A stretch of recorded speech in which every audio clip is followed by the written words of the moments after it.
we have the tools to beat the inflation. So we have different tools. First is debt. In case of debt, we have different products like PPF, like NPS.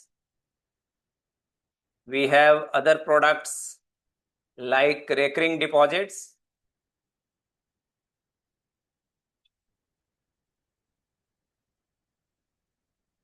We have other products like fixed deposits.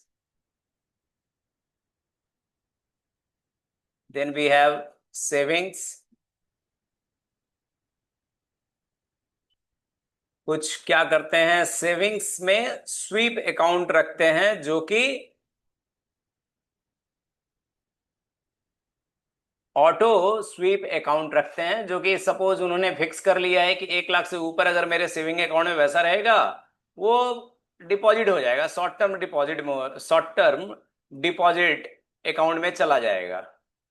उस पे आपको interest rate मिल जाती है 5%, 6% के around.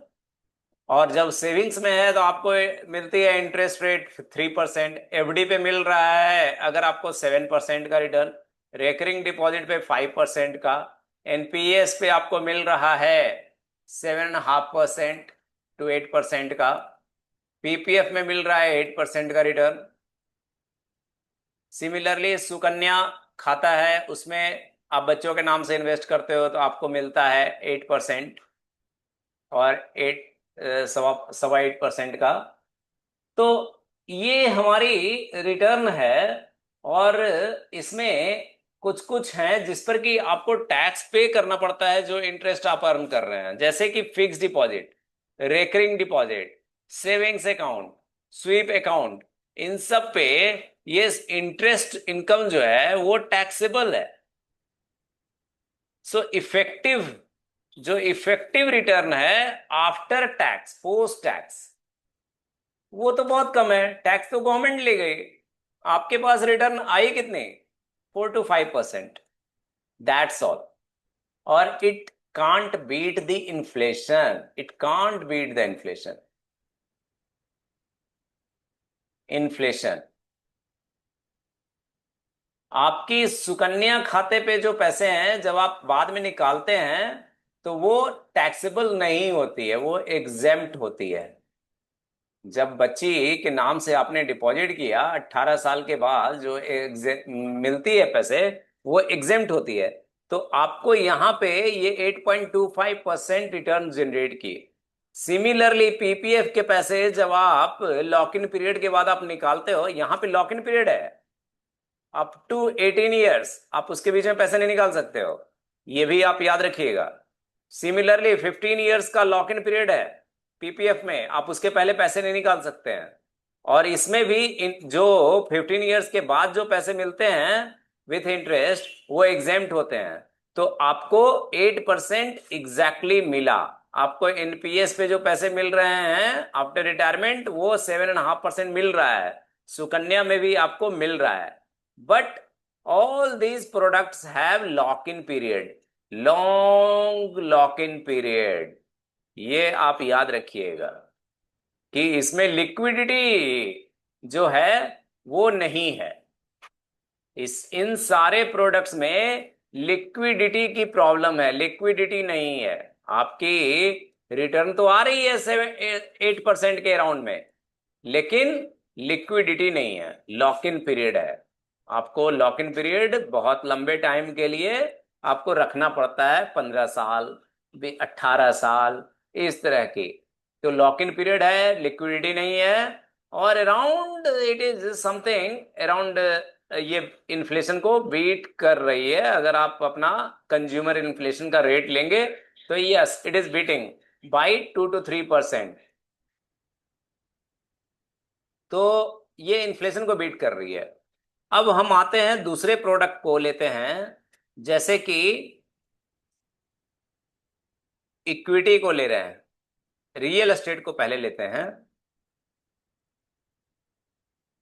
और इसमें 1 second, ये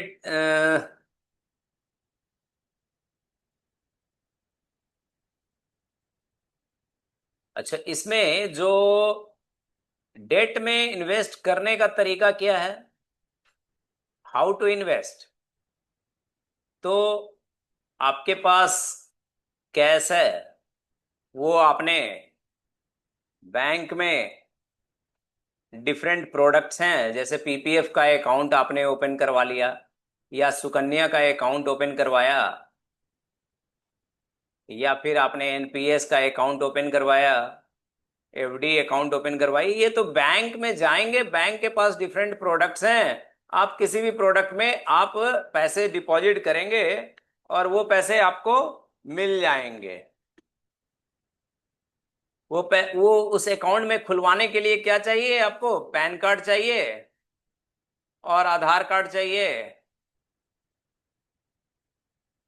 ये आपका आइडेंटिटी प्रूफ हो गया और ये आपका एड्रेस प्रूफ हो गया। That's all. जैसे ही आपकी केवाईसी खत्म हुई कस्टमर की, वो अकाउंट आपका ओपन कर देंगे और आप उसमें पैसे डिपॉजिट कर सकते हो। PPF, savings, FD, saving account, all this thing. तो इसमें इन्वेस्ट करना आसान है, अब बहुत ज्यादा कॉम्प्लेक्सिटी नहीं है पैसे इन्वेस्ट करने में।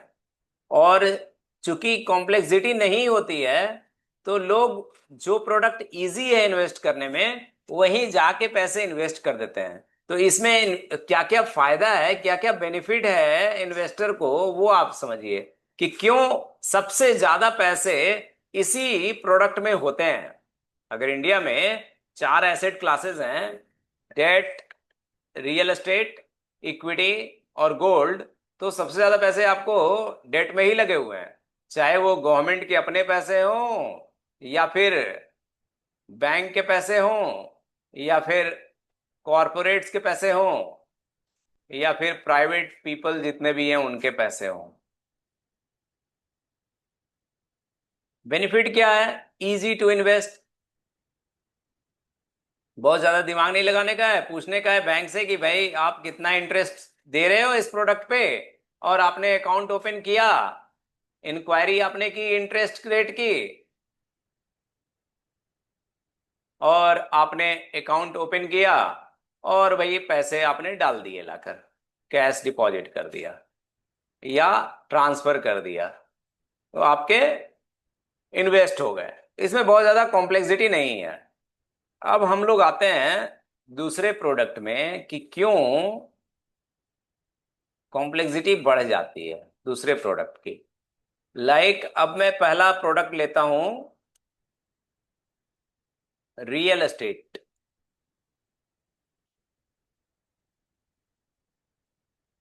रियल एस्टेट में हमने देखा क्या कि लॉन्ग टर्म जो रिटर्न है, कैगर, दैट इज अराउंड 10%। तो ये इन्फ्लेशन को बीट करता है, तो यस, इन्फ्लेशन को बीट तो कर रहा है।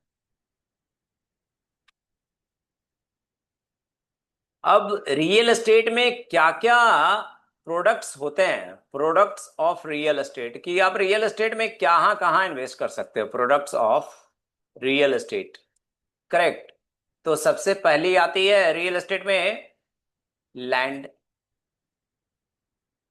दूसरा है फ्लैट,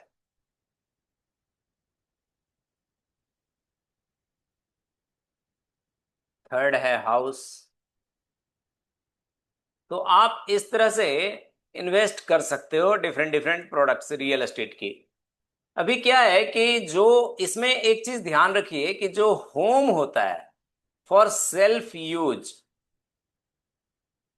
इंडिया में एक फीलिंग है कि अपना एक घर होना चाहिए।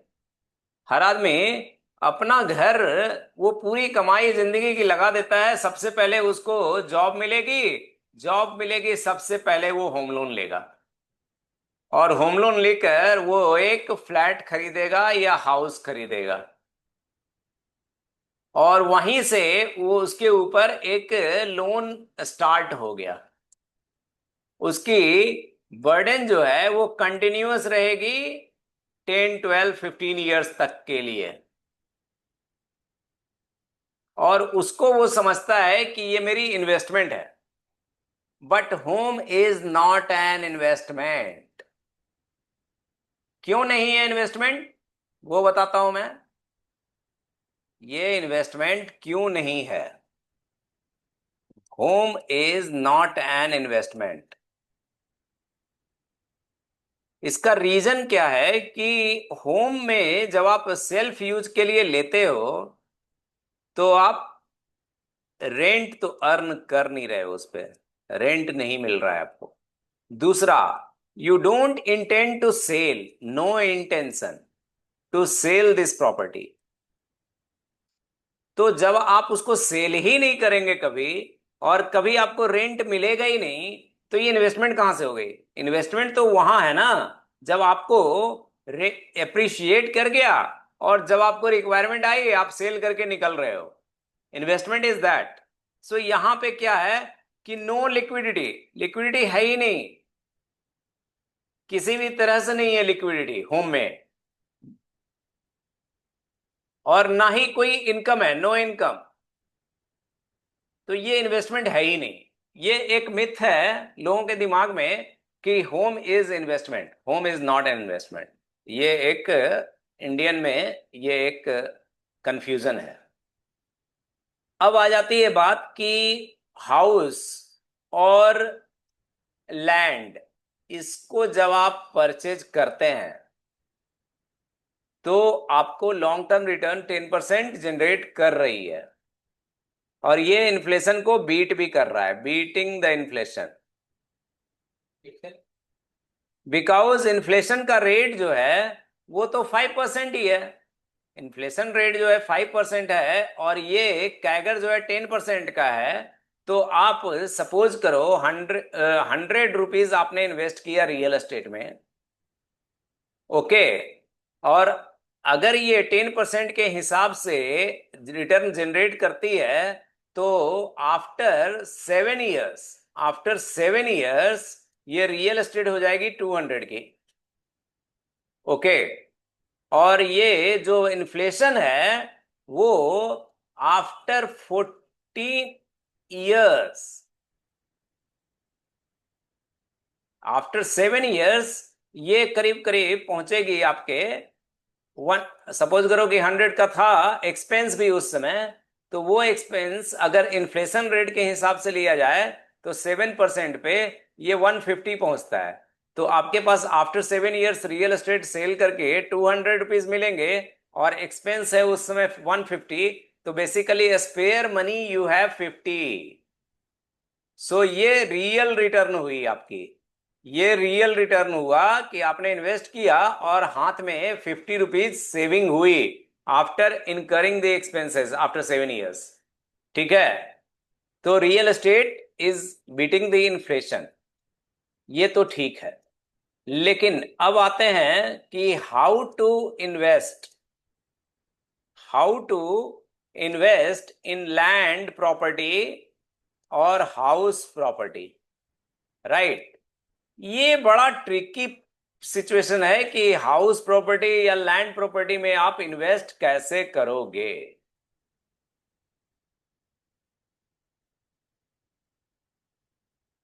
हाउ टू इन्वेस्ट,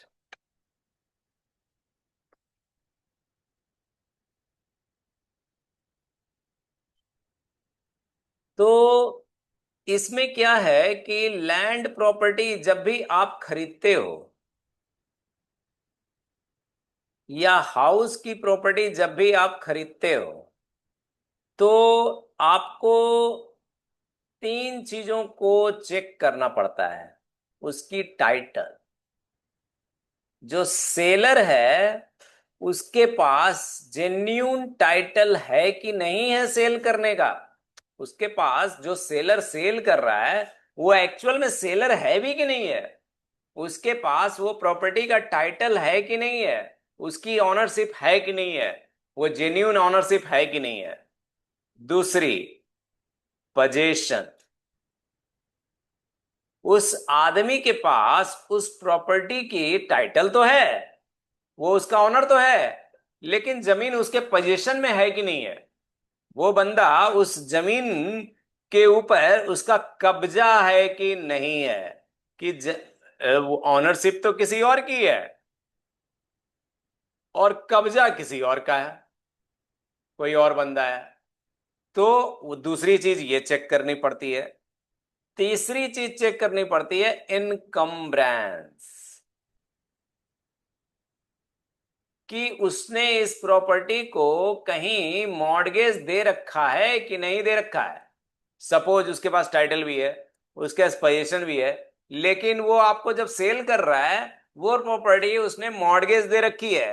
चाहे तो उसने बैंक को मॉर्गेज कर रखी है, या फिर किसी प्राइवेट पर्सन, अपने फ्रेंड को, या मार्केट में किसी बंदे से, किसी थर्ड पर्सन को उसने प्रॉपर्टी मॉर्गेज कर रखी है। तो जब आप वो मॉर्गेज करेगा तब भी वो सेल नहीं कर सकता है, बिकॉज आपने तो खरीद ली उससे प्रॉपर्टी, पोजीशन भी ले लिया, लेकिन जिसके पास मॉर्गेज के पेपर हैं वो तो आपको कोर्ट में चैलेंज कर देगा कि भाई ये तो प्रॉपर्टी मॉर्गेज थी, मॉर्गेज प्रॉपर्टी वो सेल ही नहीं कर सकता था, इसने तो लोन ले रखा है इस प्रॉपर्टी के बिहाफ में। ये प्रॉपर्टी को मॉर्गेज करके इसने लोन लिए हुए हैं, और विथ इंटरेस्ट मेरा ये लोन वैल्यू इतना हो जाता है, और मैं इस लोन की रिकवरी के लिए मेरे को राइट है कि मैं इसकी लैंड की प्रॉपर्टी या हाउस की प्रॉपर्टी को सेल कर सकता हूं उसको रिकवर करने के लिए। इसीलिए इस बीच अगर वो सेल कर देता है इस प्रॉपर्टी को तो वो सेल इनवैलिड कहलाएगा in the eyes of the court. तो वहां पर, तो अब आपके पास ये तीन प्रॉब्लम सॉल्व करना है पहले, जब भी आप रियल एस्टेट में इन्वेस्ट करते हैं। तो अगर आप इस चीज को नहीं करते हैं तो आप एक्चुअली अपने पैसे फंसा देंगे रियल एस्टेट में। तो आप क्या क्या करेंगे? तो पहला चीज टाइटल चेक करते हैं, राइट। तो टाइटल चेक करते हैं तो आप उससे मांगेंगे कि भाई अपनी जो आपने परचेज की है पास्ट में उसकी रजिस्टर्ड डीड दो। सेलर ने जब खरीदा था तो उसकी रजिस्टर्ड डीड दो कि आपको किसने बेचा था। अब उसने किससे खरीदा था, जिसने सेलर को बेचा उसने किससे खरीदा था, तो इसकी लिंक डीड बोलते हैं, कि उसके पीछे की डीड में जाते हैं।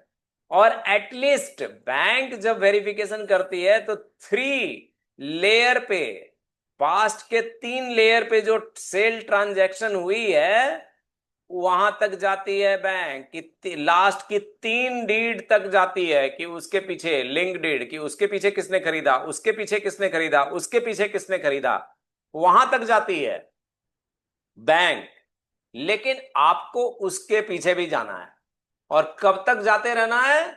जब तक कि आप 1907 की ब्रिटिश की जो सर्वे हुई थी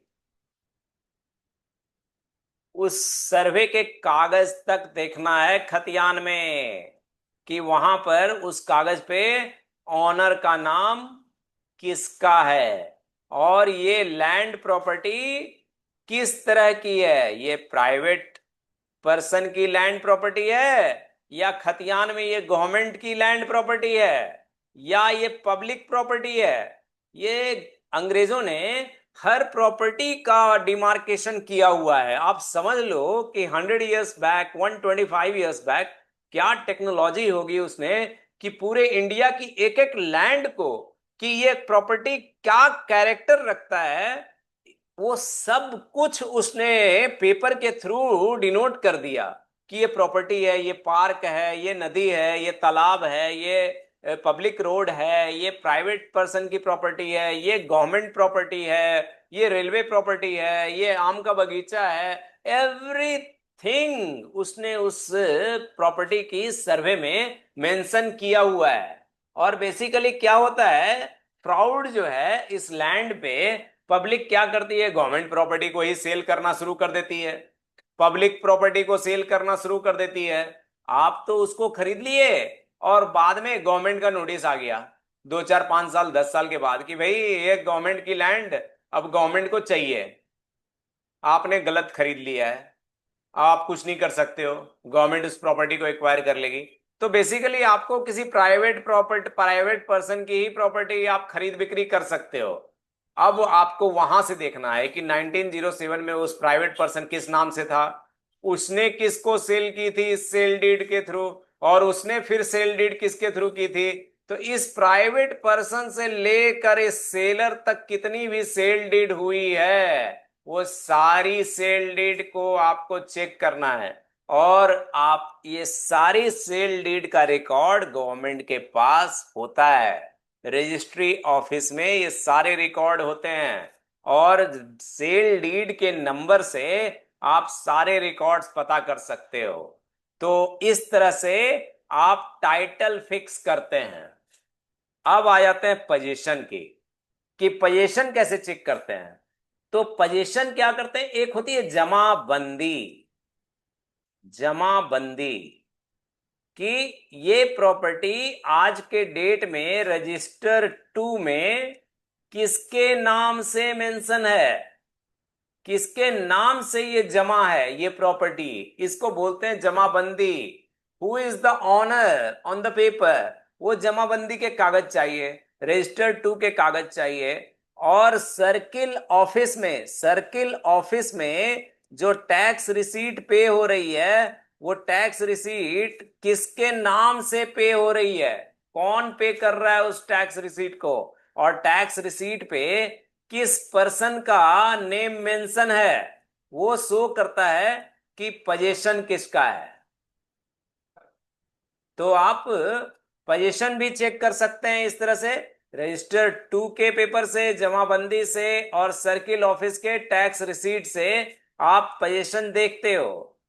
पोजीशन वेरीफाई हो गई।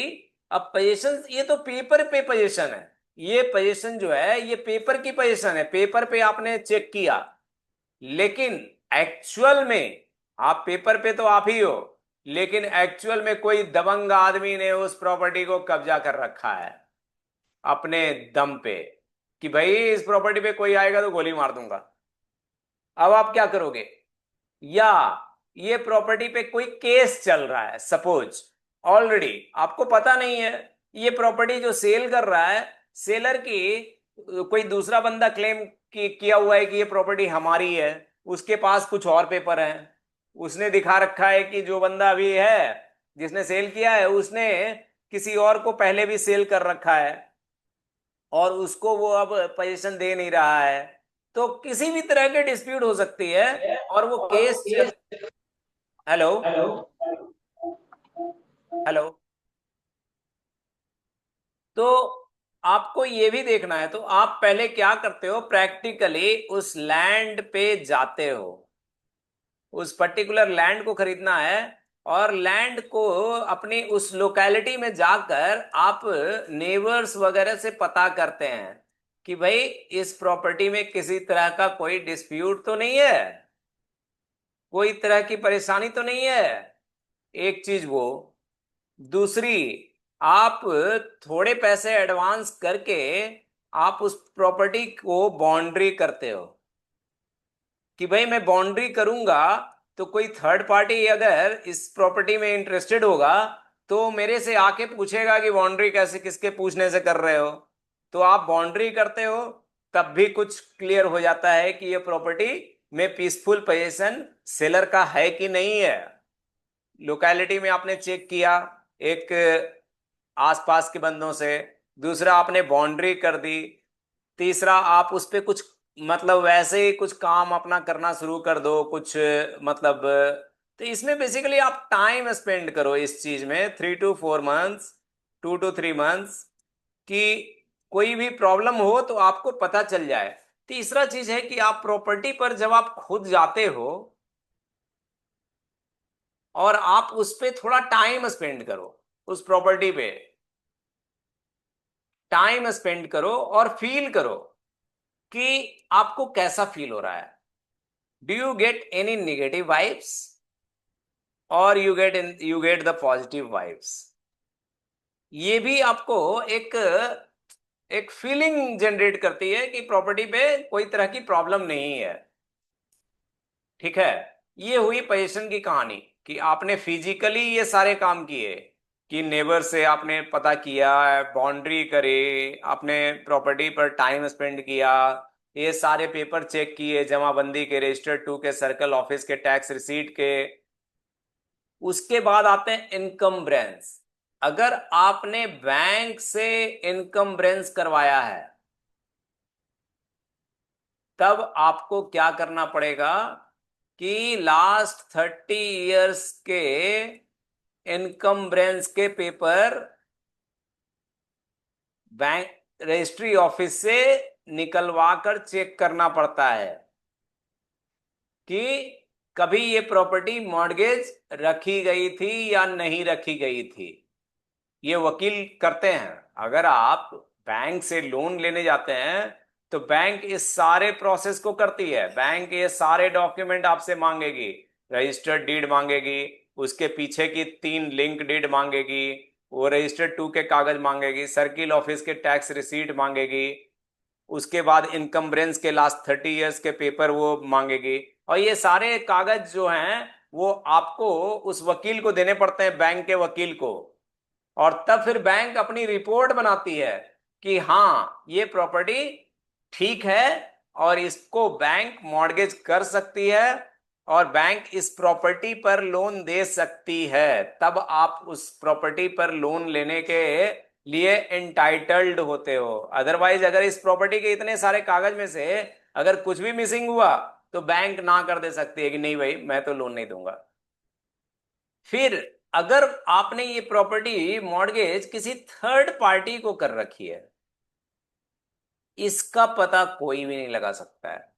इसका पता तो सिर्फ और सिर्फ कोई नेबर ही दे सकता है या मार्केट में लोग बता सकते हैं। आपने मार्केट में किसी थर्ड पार्टी से पैसे उठा लिए हैं, 10 20 30 50 लाख रुपए, 1 करोड़ रुपए, और प्रॉपर्टी को मॉर्गेज कर दिया है उसके नाम से, तो ये पता करना बहुत ही डिफिकल्ट है। ये पता नहीं कर सकते हो।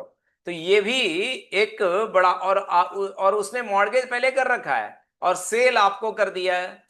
अब क्या होगा कि वो पैसे लेके तो चला गया, आपको सेल करके आपको पैसे लेकर वो तो निकल गया, और बाद में आप उस थर्ड पार्टी के साथ केस लड़ रहे हो कि भाई उसने मेरे को बेच दिया और थर्ड पार्टी बोल रही है इसने तो मेरे को मॉर्गेज कर दिया है।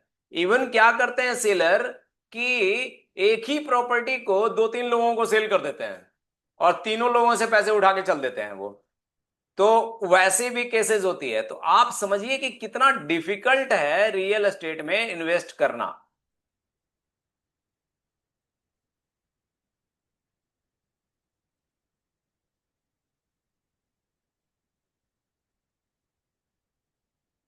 तो रियल एस्टेट में इन्वेस्ट करना इट्स ए डिफिकल्ट जॉब।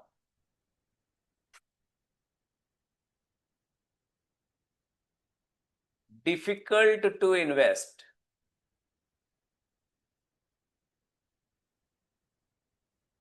तो इसलिए लोग क्या करते हैं रियल एस्टेट के केस में, वो क्या करते हैं फ्लैट खरीद लेते हैं बिल्डर से।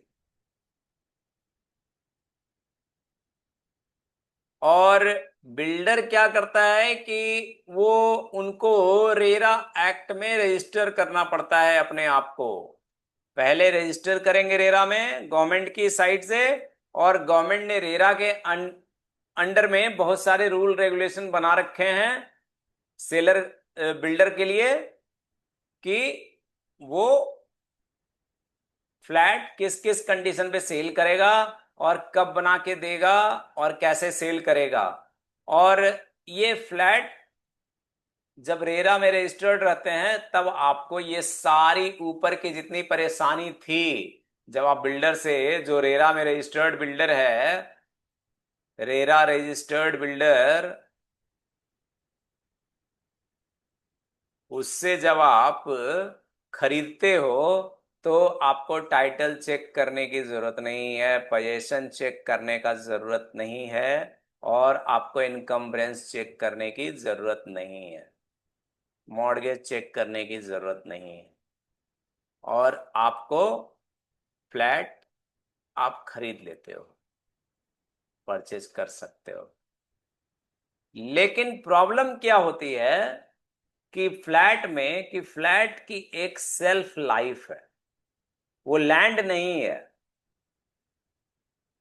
फ्लैट की सेल्फ लाइफ 30-40 ईयर्स है, और इसमें क्या होता है कि वियर टेयर होता रहता है।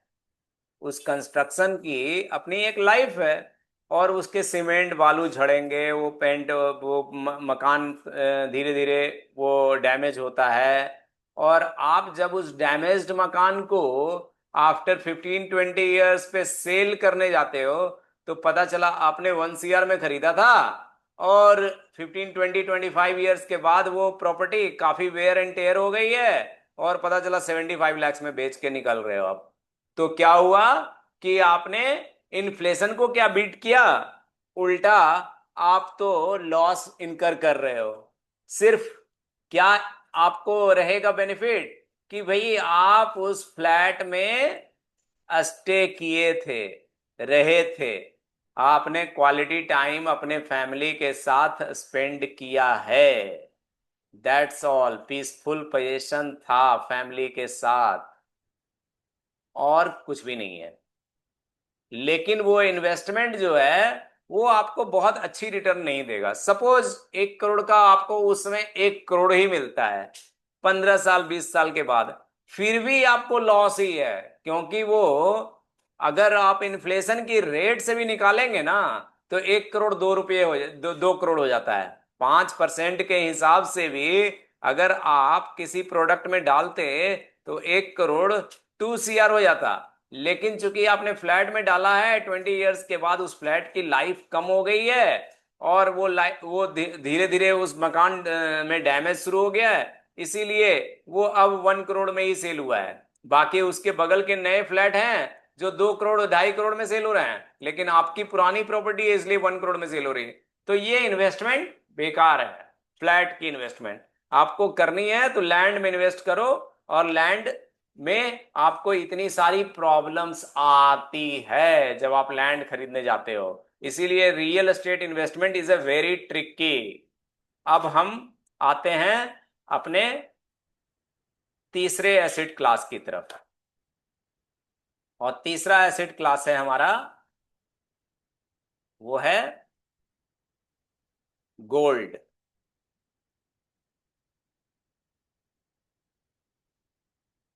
हमारा तीसरा एसेट क्लास है गोल्ड। तो अब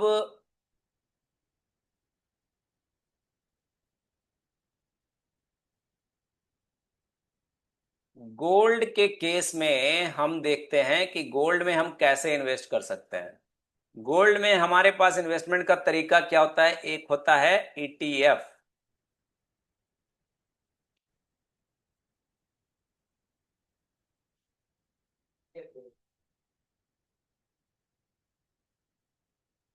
गोल्ड में हमारा एक होता है ETF, गोल्ड ETFs।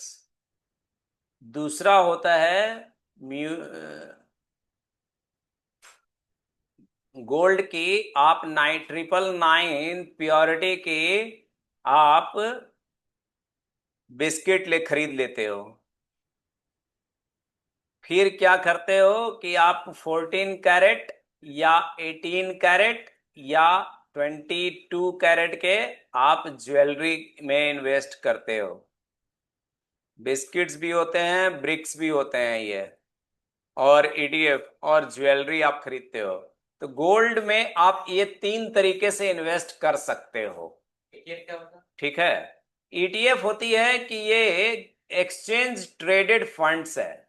इसमें अंडरलाइंग एसिड जो होती है वो गोल्ड होती है, और ये म्यूचुअल फंड की तरह होता है। आपका डीमैट अकाउंट ओपन है, आपके पास ब्रोकर का अकाउंट है, आप क्या कर सकते हो, ETF की 1 यूनिट खरीद सकते हो, 2 यूनिट खरीद सकते हो। इसकी रेट होती है 400 रुपये, 200 रुपये, 500 रुपये, कुछ भी है। आपको एक 200 रुपये वैल्यू का गोल्ड मिल जाएगा, उसमें आपको 300 रुपये का गोल्ड मिल जाएगा। तो बेसिकली आप इसमें छोटा से छोटा इन्वेस्ट कर सकते हो। आपको मर्जी है 5,000 रुपये इन्वेस्ट करने का, इसमें ने आपने 5,000 इन्वेस्ट किए। आपको मर्जी है 1,000 रुपये इन्वेस्ट करने का, तो आप 1,000 रुपये इन्वेस्ट किए। ये म्यूचुअल फंड की तरह बिहेव करता है, और गोल्ड में इन्वेस्ट करने के लिए सबसे बेस्ट प्रोडक्ट यही है, ETF। इसमें किसी भी तरह की धांधली नहीं है। मैं आपको बताऊंगा कि ये जो प्रोडक्ट जो खरीदते हैं फिजिकल गोल्ड और बिस्किट्स और ब्रेक्स, उसमें क्या प्रॉब्लम है। क्या प्रॉब्लम है। रियल एस्टेट जितनी प्रॉब्लमेटिक थी ना, वो गोल्ड भी उतनी ही प्रॉब्लमेटिक है। कि गोल्ड में जब आप ज्वेलरी परचेज करने जाते हो या ब्रेक्स परचेज करने जाते हो, बिस्किट्स परचेज करने जाते हो, तो एक्चुअल में आप पे कर रहे हो 24 कैरेट का, लेकिन आपको एक्चुअल में मिलेगा 20 कैरेट, 18 कैरेट, 16 कैरेट। और आप 14 खरीदने जा रहे हो, आपको मिल सकता है 10, 18 का 16, 22 का 18, इस तरह से। अभी मैं वो आपको एक्सप्लेन कल करूंगा कि किस तरह से गोल्ड में जब आप फिजिकल गोल्ड खरीदने जाते हो तो आपके साथ किस तरह से ठगी होती है और ये इन्वेस्टमेंट क्यों बेकार है। सिमिलर वे में जब आप इन्वेस्ट करते हो तो आपने इन्वेस्ट किया है 10 लाख, और लेकिन जब आप ज्वेलरी सेल करने जाते हो उस समय प्राइस बढ़ गई है, उस 10 लाख की आपको मिलनी चाहिए 15 लाख, लेकिन मार्केट में जब आप सेल करने जाते हो तो आपको मिलता है 10 लाख या 11 लाख। ये क्यों होता है।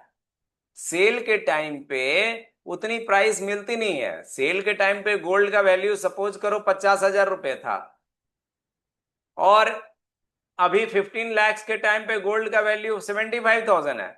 50% अप्रिशिएट हो चुका है। तो आपने 10 लाख का गोल्ड खरीदा था, वो तो 15 में 15 का हो जाना चाहिए, लेकिन जब आप मार्केट में एक्चुअल में सेल करने जाते हो उस समय आपको 10-11 लाख ही मिलते हैं, ज्यादा मिलता नहीं है। तो क्यों ऐसा होता है, ये 4 लाख का लॉस क्यों हो रहा है आपको, that I will explain tomorrow. Okay.